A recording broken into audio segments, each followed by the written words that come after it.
رب العالمين، والصلاة والسلام على سيد الأنبياء والمرسلين. أما بعد، فأعوذ بالله من الشيطان الرجيم. بسم الله الرحمن الرحيم.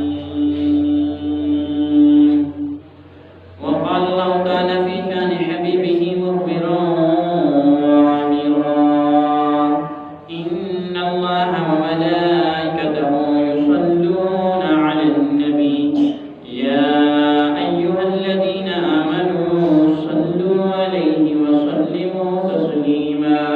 بلند آواز کے ساتھ سارے مل کر پڑھیے: الصلاۃ والسلام علیک یا سیدی یا رسول اللہ، الصلاۃ والسلام علیک یا سیدی یا حبیب اللہ، الصلاۃ والسلام علیک یا سیدی یا نبی اللہ، وعلی آلک وصحبک یا نور اللہ. اللہ تعالیٰ کی حمد و ثنا کے بعد درود و سلام بولتے ہیں انبیاء محبوب خدا محمد مصطفیٰ احمد مصطفیٰ صلی اللہ تعالی علیہ وآلہ وسلم کی بارگاہ میں حاجتاً توفیقاً عقیدتاً نذرانتاً پیش کرنے کے بعد سامعین کرام السلام علیکم ورحمۃ اللہ وبرکاتہ. قرآن پاک کی آیت مبارکہ کا تلاوت کرنے کا شرف حاصل ہوا. اللہ تبارک تعالیٰ نے اس آیت مبارکہ میں ایمان والوں کو حکم دیا کہ درود پڑھو. صرف یہ نہیں کہا کہ تم درود پڑھو، فرمایا کہ بے شک خود اللہ تعالیٰ کے درود پاک پڑھتا ہے، اس کے فرشتے بھی درود پاک پڑھتے ہیں. اور جب ایمان والوں کے بارے میں فرمایا تم درود بھی پڑھو، سلام بھی پڑھو. درود کا بھی حکم دیا، سلام کا بھی حکم دیا. تو اسی لحاظ سے درود پاک کے حوالے سے ایک حضور وسلم کی حدیث پاک سے ہمارا انشاءاللہ بیان شروع کریں گے. حضور وسلم نے فرمایا کہ جس ساتھی نے، جس امتی نے بروز جمعہ کے دن میری ذات پر 200 مرتبہ شوق و محبت کے ساتھ درود پاک پڑھا، 200 مرتبہ، اللہ تبارک تعالیٰ اس کے 200 سال کے گناہ بخش دے گا. تو 200 مرتبہ جمعہ کے دن درود پاک پڑھے گا، قرآن پاک پر بھی عمل ہو جائے گا اور حضور صلی اللہ علیہ وسلم کی اس حدیث پاک پر بھی عمل ہو جائے گا اور برکتیں بھی حاصل ہوگی، گناہ بھی مٹائے جائیں گے، 200 سال کے گناہ بخش دیے جائیں گے. انشاءاللہ آج کا ہمارا جمعہ کا موضوع اجمیر شریف کا تاجدار حضرت خواجہ معین الدین چشتی اجمیر شریف رحمۃ اللہ تعالیٰ علیہ، ان کی سیرت کے متعلق ان کے حوالے سے کچھ ایک تو ان کی کرامتیں سنیں گے. جب یہ مکہ المکرمہ میں گئے تو آپ ادھر سے جیسے ہی حضور صلی اللہ علیہ وسلم کے روضہ انور پر حاضری ہوئی تو ادھر سلام عرض کیا. حضرت خواجہ معین الدین چشتی اجمیر شریف جب حضور صلی اللہ علیہ وسلم کے روضہ انور پر حاضر ہوئے تو ادھر سلام عرض کیا حضور صلی اللہ علیہ وسلم کی بارگاہ میں. تو ان سے جواب آیا کہ اے معین الدین، ہم نے تجھے ہند کا جا قطب بنایا. ہند کہتے ہیں انڈیا کو، جو بھارت کا اصل یہ بھارت ہے گا، ہند کا تمہیں قطب بنایا، جا وہاں کی تجھے ولایت دی اور اسلام وہاں جو اسلام کی تعلیم ہے وہیں آباد کریں، اسلام کی تعلیم پھیلا. تو جب آپ کو حکم ہوا تو آپ کو وہاں سے بھیجا گیا ہند کی طرف. حضور صلی اللہ علیہ وسلم نے فرمایا کہ جا معین الدین، ہم نے تجھے ہند کا دلہا بنایا، جا ہند کی سلطنت بخشی، ہند کا قطب بنایا. جب آپ کی ملاقات حضور غوث اعظم رضی اللہ تعالیٰ عنہ سے ہوئی، سیرت کی کتابوں میں لکھا ہے آپ دونوں آپس میں سگے مساعد تھے. حضور غوث اعظم اور خواجہ اجمیر شریف دونوں آپس میں سگے مساعد تھے. تو جب انہوں نے ادھر بات بیان کی تو حضور غوث اعظم شیخ عبد القادر جیلانی نے فرمایا کہ جو حکم ہوا ہے آپ فوراً جائیں، جو روضہ انور سے حکم ہوا ہے آپ فوراً انڈیا کی طرف چلے جائیں. اب ادھر سے روانہ ہوئے. صاحب سیرت لکھتے ہیں کہ ابھی سمندر پر تھے، پانی کے اوپر سوار تھے، ابھی ہند نہیں پہنچے، پاکستان نہیں پہنچے. راستے میں اللہ کے ولی کے دل میں ایک بات آئی تو سوچا کہ کیا میں پانی سے کلام نہ کر لوں. پانی سے پوچھنے لگے، اے پانی یہ بتا کہ تیرے اوپر آج تک کتنے ولیوں نے سفر کیا ہے. جس راستے سے آج خواجہ معین الدین جا رہا ہے یہ بتا کہ تیرے اوپر آج سے پہلے آج تک کتنے ولیوں نے تیرے اوپر سفر کیا ہے. تو وہ پانی کہنے لگا خدا کی قسم صرف 3 ہی ولی میرے اوپر سے گزرے ہیں. جہاں سے معین الدین تو جا رہا ہے ادھر سے صرف 3 ہی گزرے ہیں. تو 2 کا نام بتایا، فرمایا تیسرے آپ ہیں. 2 کا فرمایا کہ وہ فلاں تھا، ایک فلاں جو گزر گیا، اور تیسرے آپ ہیں. تو حضور خواجہ جب خواجہ صاحب نے یہ سنا کہ تیسرا میں ہوں اور اللہ کی بارگاہ میں میری بھی عبادت قبول ہو گئی تو بہت بڑے خوش ہوئے. شکر ہے کہ رب کی بارگاہ میں مقبول ہوں۔ ادھر سے جیسے لاہور آئے داتا دربار پر، ادھر جو بھی گیا نا داتا دربار میں، ادھر جدھر داتا صاحب کی جو مزار بنی ہوئی ہے اس کے پاؤں کی طرف ایک حجرہ بنا ہوا ہے، اس کو کہتے ہیں حجرہ اعتکاف۔ وہاں داتا صاحب نے 22 دن یا 40 دن اعتکاف کیا تھا۔ داتا صاحب کے مزار پر ادھر خواجہ صاحب نے 40 دن یا 22 دن ادھر اعتکاف کیا تھا۔ اور ادھر شعر ایک مشہور لکھا ہوا ہے، گنج بخش فیض عالم، جو لکھا ہوا ہے داتا صاحب کے مزار پر، گنج بخش فیض عالم مظہر نور خدا، نور خدا نا قصہ را پیر کامل کاملہ را رہنما۔ ادھر جو شعر لکھا ہوا ہے نا یہ خواجہ صاحب نے لکھا تھا، خواجہ معین الدین چشتی اجمیر شریف نے۔ اب ادھر جب آپ نے اعتکاف کیا تو ادھر سے اشارہ ملا کہ آپ کو جس راستے کا، جس سفر کا حکم ہوا ہے، جس علاقے کا، آپ ادھر چلے جائیں۔ تو ادھر سے پھر روانہ ہوئے ہند کی طرف۔ جیسے انڈیا میں آئے تو جہاں آپ کی مزار بنی ہوئی ہے اس کے ارد گرد آئے تو ادھر ایک ہندو کی حکومت تھی، جو بادشاہ تھا پرتھوی راج چوہان تھا، اس کی حکومت تھی جو ہندو تھا۔ اب ادھر آئے تو جہاں آپ نے ڈیرے لگے ان کا ایک ادھر مندر تھا، مندر بہت بڑا مندر بنا ہوا تھا۔ اس کے سامنے ایک تالاب تھا جس کو آنا ساگر کہتے ہیں، اس کا آنا ساگر نام تھا۔ ایک تالاب تھا ان کا، اور سامنے ایک ان کا بہت بڑا بت بنا ہوا تھا، مزار بنا ہوا تھا جس کو خدا کہتے ہیں، مندر بنا ہوا تھا، اس کا نام تھا شادی، ان کے خدا کا نام تھا شادی، اور سامنے آنا ساگر تالاب بنا ہوا تھا۔ جب ادھر سے خواجہ معین الدین چشتی اجمیر شریف ادھر پہنچے تو آپ کے ساتھ کیا مرید تھے؟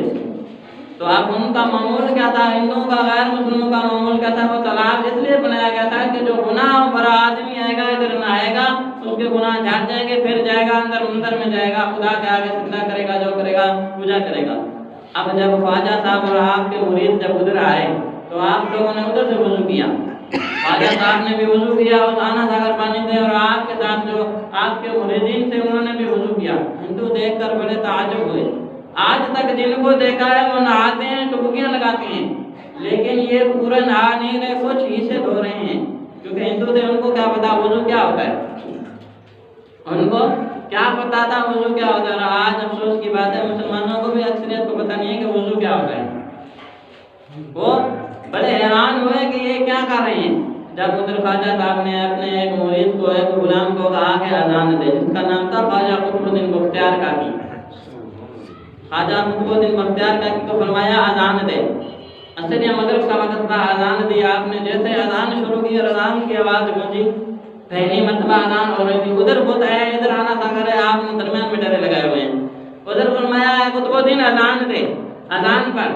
ادھر خواجہ قطب الدین بختیار کاکی نے جیسے اذان شروع کی تو لوگوں نے آواز پھیلی، ادھر ادھر لوگ اکٹھے ہو گئے، حیران ہو گئے، یہ کیا ہو گیا، نئی بات آ گئی۔ آپ نے اذان پڑھی، ادھر نماز پڑھی، نماز کے بعد اسلام کی تعلیم دعوت شروع کر دی، لوگوں کو مسلمان کرنا شروع کر دیا۔ اب ایک کو پکڑ لیا، فرمانے لگے یہ بتا ادھر کیا کرنے آیا ہے؟ وہ کہنے لگا بیمار ہوں، بیمار ہوں، سنا ہے کہ ادھر نہاؤں گا، اپنے مندر کے آگے سر جھکاؤں گا، ادھر پوجا کروں گا، شفا و صحت یاب ہو جاؤں گا۔ فرمایا کتنی عقل کی نا سمجھی کی بات ہے، تیری عقل کہاں گئی؟ کیا یہ بھلا تیری شفاعت کرے گا، یہ تجھے شفا دے گا جو کچھ نہ بول سکتا ہے، یہ تو ایک بت ہے، تو اس کے سامنے جو گناہ ہے۔ فرمایا کہ اللہ کی قسم سے ایک ہی رب ہے جس کی عبادت کی جاتی ہے، تو غلط راستے پر جا رہا ہے۔ وہ کہنے لگا کہ میں نے سنا ہے ادھر آتا ہوں، جو بھی تمہیں ادھر آتا ہوں بیمار ہوں اس لیے شفا ملے گی۔ فرمایا کتنے دن آیا ہے؟ ہفتہ ہو گیا ہے، کہتا ہے ایک ہفتہ ہو گیا آیا ہوں۔ فرمایا کیا ہوا، کچھ فرق ہوا؟ کہنے لگا ابھی تک فرق نہیں ہوا، امید ہے صحت یاب ہو جاؤں گا، امید ہے صحت یاب ہو جاؤں گا، ایک ہفتہ ہو گیا فرق نہیں ہوا۔ فرمایا ادھر ہاتھ پکڑ، فقیر کا ہاتھ پکڑا، آپ نے سورۃ کوثر پڑھی اور سورۃ فاتحہ پڑھی، دم کر دیا تو فوراً صحت یاب ہو گیا، فوراً صحت یاب ہو گیا۔ فرمایا کہ وہاں نہیں جانا، جس راستے پر جا رہا ہے وہ غلط راستہ ہے، اس فقیر کا ہاتھ پکڑ، میں تجھے سیدھی راستے پہ لگا دیتا ہوں۔ اس نے جب کرامت دیکھی تو وہ کلمہ پڑھ کر مسلمان ہو گیا۔ اب لوگوں نے جب آپ کے یہ کرامتیں دیکھنا شروع کی تو مسلمان ہونا شروع ہو گئے۔ ادھر پرتھوی راج چوہان کو کسی نے خبر دی کہ ایک بابا آیا ہے، ادھر آ کر غیر مسلموں کو مسلمان کر رہا ہے، غیر مسلم جو ہے ان کو مسلمان کیے جا رہا ہے، جلدی کچھ کریں ورنہ یہ پورا مندر خالی ہو جائے گا، سارے مسلمان ہو جائیں گے۔ ادھر پرتھوی راج چوہان کو غصہ آیا کہ مسلمان ہمارے ڈیرے میں کیسے آ گئے، کیونکہ آئے یہاں پہلے تو پھر یہاں مسلمان کیسے آ گئے۔ اب اس نے حکم دیا، اس کے آنے سے پہلے پرتھوی راج چوہان کے اونٹ آ گئے، جہاں خواجہ صاحب نے بیٹھنے کی جگہ بنائی ہوئی تھی، ڈیرا لگایا ہوا تھا، وہ جگہ اس کے اونٹوں کے بیٹھنے کی تھی، پرتھوی راج چوہان کے اونٹوں کے بیٹھنے کی تھی۔ اب جدھر وہ شام کو اونٹ آ گئے تو اس کے نوکر کہنے لگے کہ یہاں سے ڈیرا ہٹائیں، ہم نے اونٹ بٹھانے، ہم نے اونٹ بٹھانے۔ آپ نے فرمایا کوئی اور جگہ بیٹھ جاؤ، یہاں فقیر بٹھایا، درویش بٹھایا، تو ادھر بیٹھنے تو ہمیں کیوں تنگ کرتے ہو، ہم مسافر ہیں۔ وہ جو تھے بادشاہ کا حکم ہے، کہنے لگے ہم آپ کو نہیں بیٹھنے دیں گے، ورنہ ہمیں بادشاہ ٹولی پر لٹکا دے گا، آپ کو جانا ہوگا۔ جب آپ کو اتنا ان لوگوں نے تنگ کیا تو آپ کھڑے ہو گئے۔ فرمایا خواجہ بختیار کاکی ان کے اونٹ ہی بیٹھیں گے، بیٹھے ہی رہیں گے۔ فرمایا اونٹ بیٹھے ہی رہیں گے، چلو۔ اب اتنا فرمایا تو چل پڑے، ان لوگوں نے اونٹ بٹھا دیے۔ اب صبح کا وقت ہوا، ساری رات تو بیٹھے رہے ہوں۔ اب صبح کا وقت تھا، چروائے آئے ان کو چروانے کے لیے، اٹھانے کی کوشش کرتے ہیں تو اونٹ نہیں اٹھتے۔ خواجہ صاحب نے فرما دیا تھا اے بختیار کاکی یہ اس کے اونٹوں کے بیٹھنے کی جگہ ہے، بیٹھے ہی رہیں گے، ہم چلتے ہیں۔ اتنا فرمایا تو وہ اونٹ وہیں بیٹھے رہے، اٹھے نہیں۔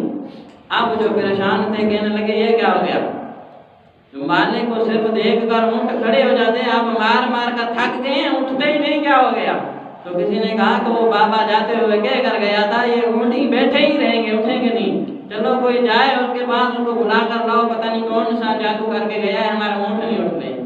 تو پرتھوی راج جوان نے بندہ بھیجا کہ وہ جلدی بلا کر لاؤ بابے کو۔ بابا آیا ادھر تو کہنے لگا کہ تم نے جو جادو کیا ہے میرے اونٹوں پر، ان کو جلدی رہا کر دے۔ آپ نے فرمایا میں نے کوئی جادو نہیں کیا، میں نے کوئی جادو نہیں کیا، آپ لوگوں نے ہمیں یہاں سے اٹھا دیا، پانی سے وضو نہیں کرنے دیا، اٹھا دیا، تو ہم نے تو کوئی بد دعا نہیں کی۔ پھر وہ پرتھوی راج جوان کہنے لگا ہماری دشمنی نہیں ہے، آپ ہمارے اونٹوں کو اٹھا دیں جو جادو کر دیے۔ آپ نے فرمایا جا، رب کے حکم سے اٹھ جائیں گے۔ اب اتنا فرمایا، اور راوی لکھتا ہے کہ یہ پتہ نہیں چلا کہ خواجہ صاحب کے الفاظ پہلے ختم ہوئے یا اونٹ پہلے کھڑے ہو گئے۔ خواجہ صاحب نے کہا اللہ کے حکم سے کھڑے ہو جائیں گے۔ اب وہ راوی لکھتا ہے کہ مجھے یہ پتہ نہیں چلا کہ خواجہ صاحب کے یہ الفاظ پہلے ختم ہوئے یا اونٹ پہلے کھڑے ہو گئے۔ اب نماز کا وقت ہوا تو آپ کے مرید اور آنا ساگر ادھر جو ان کا طلاق تھا وضو کرنے آ گئے۔ اب وہ پرتھوی راج جوان نے منع کر دیا کہ آپ ہمارے اس پانی کو ناپاک کر دو گے۔ آپ کے مریدوں کو ان لوگوں نے وضو نہیں کرنے دیا، تو آپ نے اپنے مرید خواجہ بختیار کاکی کو کہا کہ اس میں سے ایک چھاگل لیں، پانی کا بھر لیں۔ جیسے آج ایک پیالہ ہوتا ہے چائے کا پیالہ، اس سے تھوڑا بڑا ہوتا تھا، چھاگل اس کو کہتے ہیں۔ کہا کہ یہ چھاگل لے لیں، وضو کرنے کے کام آئے گا، پانی کا لے لیں، باقی نہیں کرنے دیتے تو ان کی مرضی۔ اب خواجہ صاحب کا حکم تھا اور مرید بھی جو باادب تھا، چھاگل لیا اور پہلے سوچنے لگا کہ یہ ایک چھاگل اتنے سارے بندوں کے وضو کے لیے کیسے کافی ہوگا۔ پھر جو پیر صاحب کا حکم تھا، چھاگل لیا، جیسے آنا ساگر پانی میں ڈالا، سارا پانی اس میں آ گیا، آنا ساگر سارا خشک ہو گیا۔ آپ نے چھاگل لیا، واپس لے کے چلے گئے، جیسے کہ پورا آنا ساگر تالاب تھا خشک ہو گیا۔ اب پرتھوی راج جوان اور ٹینشن میں، یہ کیا ہو گیا، یہ کیا ہو گیا، یہ تو پورا تالاب ہی ختم ہو گیا۔ جو لوگ ادھر آتے تھے منتیں مانگتے تھے، کہتے تھے کہ ہم نہائیں گے صحت یاب ہو جائیں گے، مندر کے آگے سر جھکائیں گے صحت یاب ہو جائیں گے، یہ کیا، یہ تو پانی گیا۔ اب پرتھوی راج جوان کہنے لگا کہ آپ نے جو کرنا ہے کریں، وضو کرنا ہے کریں، یہ پانی واپس دے دیں، یہ پانی واپس دینے، سارا نظام تو اس سے چل رہا ہے، جب یہ پانی نہیں ہوگا تو نظام ختم۔ تو آپ نے پھر دوبارہ کہا ہے بختیار کاکی جا دوبارہ پانی ادھر ڈال دے، جا آنا ساگر میں دوبارہ پانی ڈال دے۔ جیسے حضرت خواجہ بختیار کاکی نے وہ پانی ڈالا، دوبارہ وہ تالاب خشک تھا، فل ہو گیا۔ اب کچھ دیر ہوئی تو لوگوں نے منع کیا تھا نا پانی بھرنے سے، تو آپ نے دیکھا کہ جو ان کا بہت بڑا خدا تھا، جس کا سب سے بڑا خدا تھا جو ان کا، اس کا نام تھا شادی۔ اب اس کی طرف چل پڑے۔ حضرت خواجہ معین الدین چشتی اجمیری شریف نے لوٹا ہاتھ میں پکڑا، ادھر تو منع کر دیا کہ پانی نہیں بھرنا، لوٹا ہاتھ میں پکڑا اور چل پڑے۔ تو مرید دیکھ رہے ہیں کہ آپ اب ہمارے پیر صاحب پتہ نہیں کیا کرنے جا رہے ہیں۔ آپ ادھر گئے تو جو ان کا بڑا خدا تھا، شادی تھا، اس کی گود میں ڈال دیا، کہا کہ یہ تیرے چیلے مجھے پانی نہیں بھرنے دے رہے، چل تو کھڑا ہو پانی بھر کے دے۔ فرمایا چل یہ تیرے پانی بھرنے نہیں دے رہے، چل تو کھڑا ہو، تو بھر کے دے۔ جب ہندو نے دیکھا تو وہ کھڑا ہو گیا، جو ان کا خدا شادی تھا جس کی وہ پوجا کرتے تھے، کھڑا ہو گیا اور ہاتھ میں لوٹا لیا اور پانی بھر رہا ہے۔ اب پرتھوی راج جوان کا جو وزیر نوکر سے کہنے لگے اور تنگ کر بابے کو، ادھر تو نے بابے کو بھگایا، ادھر دیکھ جس خدا کی ہم پوجا کرتے ہیں وہ اس کے پانی بھر رہا ہے، تو نے ادھر بابے کو پانی بھرنے سے منع کر دیا، جس خدا کی ہم پوجا کریں وہ اس بابے کو وضو کرا رہا ہے، پانی بھر کر دے رہا ہے۔ اب جیسے پرتھوی راج چوہان آیا تو دیکھا، حیران ہو گیا، واقعی شادی بت جو ہے واقعی شادی بت خواجہ صاحب کے آگے پیچھے گھوم رہا ہے جیسے کوئی غلام فقیر گھوم رہا ہوتا ہے، واقعی پانی بھر کے دے رہا ہے۔ تو پرتھوی راج چوہان بہت پریشان کھڑا تھا۔ خواجہ صاحب نے کہا کیوں پریشان ہے؟ پھر خواجہ صاحب نے فرمایا تو بولے تو میں اس کو بلواؤں، تو نے تو صرف اس کا چلنا دیکھا ہے، اگر دیکھنا چاہتا ہے تو یہ بولے۔ اس نے کہا تو اور کیا، اگر بول لے تو اور کیا ہے؟ تو فرمایا کہ یہ بتا، شادی بت کو فرمایا یہ بتا کہ تیری پوجا کرتے ہیں کیا تو خوش ہوتا ہے؟ تیری پوجا جو کرتے ہیں یہ تو خوش ہوتا ہے؟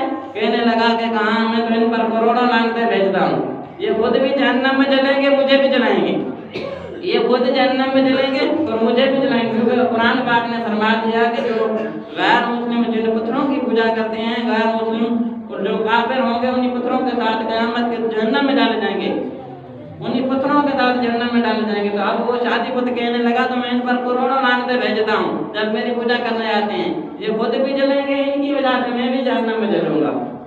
تو آپ کی جب یہ کرامت دیکھی تو صاحب راوی لکھتا ہے کہ 90 لاکھ ادھر جو غیر مسلم تھے کلمہ پڑھ کر مسلمان ہو گئے، پورا ڈیرہ آباد ہو گیا، سارے مسلمان ہو گئے۔ جب دیکھا کہ ہمارا خدا ان کے پیچھے ان کے پانی بھر رہا ہے تو یہ واقعی صاحب کرامت ہیں۔ تو آپ نے جب دیکھا کہ سارے سب کافروں کے دلوں کی دنیا ہی بدلی ہوئی ہے تو سب کو آپ نے کلمہ پڑھا کر مسلمان کر دیا۔ اب بھی پرتھوی راج نہیں مانا، اس نے جادوگر منگوایا، جادوگر منگوایا، کہنے لگا ہو نہ ہو اس بابے نے جادو کیا ہے۔ اب ادھر جو پرتھوی راج چوہان کی جو سلطنت تھی، سب سے بڑا ایک جو اس کا جادوگر تھا اس کو منگوایا، اس کا نام تھا اجے پال، اجے پال نام تھا اس کے جادو کا۔ وہ آیا، چیلوں کے ساتھ آیا تو بابے کو کہنے لگا کہ اتنی کمال والا ہے میرا مقابلہ کر، بڑی کمال والا ہے، آجا میرا مقابلہ کر۔ تو اس نے کچھ منتر پڑھے تو ہاتھ میں کچھ لے آیا، کہنے لگا بابا تو اگر اتنی کمال والا ہے یہ بتا میرے ہاتھ میں کیا ہے، میری مٹھی میں کیا ہے؟ تو آپ نے آنکھ بند کی، پھر فرمایا کہ یہ اس میں ریت ہے جو گنگا جمنا سے لے کر آیا ہے، فرمایا اس میں ریت ہے جو تو گنگا جمنا سے لے کر آیا۔ تو اس نے کھولی، فرمایا واقعی ریت تھی، واقعی ریت تھی، فرمایا کہ تیرے مقدر میں بھی ریت ہے۔ پھر آپ نے مراقبہ کر کر ہاتھ ہوا میں بلند کیا، پھر اکٹھے کر کے فرمایا اب تو بتا اس میں کیا ہے، فرمایا اب تو بتا اس میں کیا ہے۔ اب وہ جو جادوگر تھا اس نے بڑی پرواز کی، ادھر ادھر دم ہاتھ پہ مارے لیکن اس کو پتہ ہی نہیں چلا کہ کیا چیز ہے۔ بعد میں کہنے لگا بابا مجھے سمجھ نہیں آ رہی کہ کیا چیز ہے، پوری زمین کو میں نے سرچ کر لیا کہ یہ کہاں سے آیا لیکن مجھے سمجھ نہیں لگی کہ کہاں سے لے کر آئے ہو، ہاتھ میں ہے کیا؟ آپ نے ہاتھ کھولا تو گلاب کا پھول تھا، فرمایا کہ تو نے زمین کی سرچ ماری ہے، یہ گلاب کا پھول معین الدین چشتی جنت سے اٹھا کر لایا ہے، ادھر تو ابھی جا ہی نہیں سکتا، ادھر تو ابھی جا ہی نہیں سکتا، یہ تو جنت سے پھول لے کر آیا ہوں، تو نے زمین کی سرچ ماری ہے، میں تو جنت سے پھول لے کر آیا ہوں۔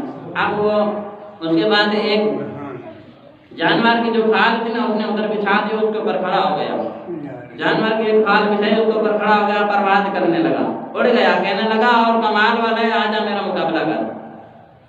خواجہ صاحب کو کہنے لگا اگر کمال والا ہے تو آجا میرا مقابلہ کر۔ اب وہ اڑ گیا تو آپ ادھر مریدوں کو اس وقت کلمہ پڑھا رہے تھے، درس دے رہے تھے، درس حدیث پڑھا رہے تھے، قرآن پڑھا رہے تھے۔ اب وہ اس وقت آ گیا تھا نا تو اڑنے لگا، جو آدمی بیٹھے ہوئے تھے دیکھ رہے تھے، آپ نے اس کی طرف دیکھا، آدمیوں کی طرف دیکھا، پھر دیکھا جہاں آپ کے جوتے پڑے تھے ادھر دیکھا، جہاں آپ کے جوتے مبارک پڑے تھے ادھر دیکھا، پھر حکم دیا اپنے جوتوں کو جاؤ اسے نیچے لے کر آؤ، فرمایا جاؤ اسے نیچے لے کر آؤ۔ اب وہ راجہ پان جو ڈھونڈ رہا تھا، پرواز کر رہا تھا، خواجہ صاحب نے جیسے اپنی چپلوں کو جوتوں کو فرمایا جاؤ اسے نیچے لے کر آؤ تو وہ فوراً ہوا میں اڑنے لگی۔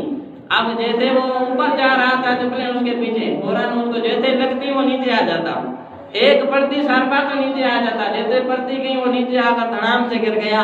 جب دیکھا ادھر ادھر تو مٹی سے دھول سے سارا پھل ہو چکا تھا، ادھر ادھر دیکھا حیران پریشان، سیدھا دیکھا کہ آگے خواجہ صاحب کھڑے تھے، فوراً بھاگ کر قدموں میں گر گیا کہ واقعی تو کمال والا بابا ہے، واقعی کمال والا بابا ہے، جو تو نے کمال حاصل کیا ہے، جس وجہ سے حاصل کیا ہے اور جس تعلیم سے حاصل کیا ہے وہ مجھے تعلیم دے۔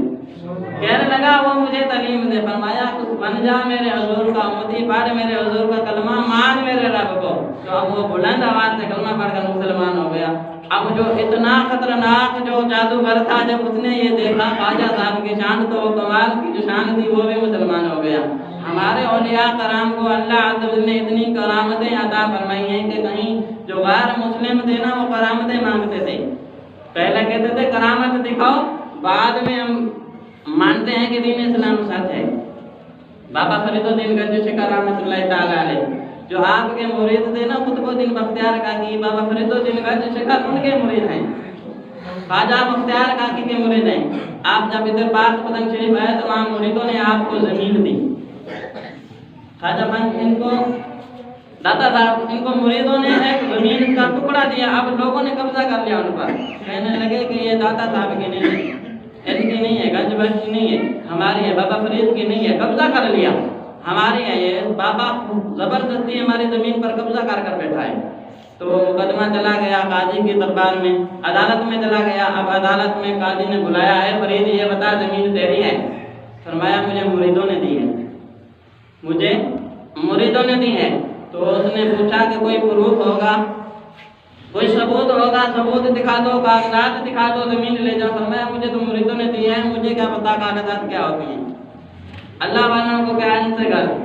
فرمایا مجھے تو مریدوں نے دی ہے، تحفہ دیا ہے، میرے پاس کوئی گارنٹی کوئی کارڈ وغیرہ نہیں ہے۔ تو اب وہ جو قاضی تھا کہنے لگا پھر تیری زمین تو نہ ہوئی نا، پھر زمین تیری تو نہ ہوئی، ان کی ہے، قبضہ گروپ والے جو کہہ رہے ہیں ان کی ہے۔ فرمایا کہ تو کاغذات دیکھتا ہے، کاغذات کو کیا کرنے، آجا زمین سے پوچھتے ہیں، زمین بتائے گی کس کی ہے۔ فرمایا آجا زمین سے پوچھتے ہیں، آج زمین بتائے گی کس کی ہے۔ اب جو مجمع میں بیٹھے تھے وہ جو قاضی تھا وہ کہنے لگا کبھی بابا زمینیں بھی بولی ہیں، کیسی باتیں کر رہے ہو، کبھی زمینیں بھی بولی ہیں آپ نے۔ فرمایا کسی اور کی ہوگی نہیں بولے گی، بابا فرید کی ہوگی تو بولے گی۔ فرمایا اگر فرید کی ہے تو زمین کا ذرہ ذرہ بولے گا، کسی اور کی ہے تو نہیں بولے گی۔ اب ادھر آ گئے، اب زمین سامنے ہے، جو ٹکڑا تھا سامنے ہے، باہر کھڑے ہیں۔ تو اب سارے دیکھ رہے ہیں ان کی طرف، بابا فرید الدین کی طرف دیکھ رہے ہیں۔ بابا فرید نے فرمایا اے جاجی پوچھ زمین سے کس کی ہے، بتا پوچھ زمین سے کس کی ہے۔ تو جب قاضی نے پوچھا ہے زمین تو بتا کس کی ہے، تو ادھر سے آواز ہے ان اللہ یرثها عباد یا صالحون۔ قرآن نے فرمایا کہ بے شک جو زمین ہے ولیوں کی وارث ہے، ولیوں کی وراثت ہے یہ ان کی زمین۔ تو زمین کے زورے زورے سے آواز آئی، یہ قاضی تو کہہ رہا ہے دنیا کی زمین بلکہ جو جنت میں زمین ہے اس کا بھی وارث ہے یہ فرید، جنت میں جو زمین ہے نا یہ اس کی بھی وراثت ہے، تو صرف دنیا کی بات کر رہا ہے۔ جب قاضی نے دیکھا کہ حیران ہو گیا کہ اتنا کمال والا بابا، تو یہ پورا پاک پتن شریف بابا فرید کا ہے، آج جو چل رہا ہے پورا پاک پتن شریف بابا فرید کا ہے، اتنے مرید تھے آپ کے۔ اللہ تعالی ہمیں اولیاء کرام سے سچی پکی محبت نصیب فرمائے۔ جو کچھ بیان سنا اللہ تعالی اس پر عمل کرنے کی توفیق عطا فرمائے، بیان میں جو غلطیاں ہوئی فضل و کرم سے معاف فرمائے۔ اللہ تعالی ہماری اور آپ کی سب کی اپنی پاک بارگاہ میں حاضری قبول فرمائے۔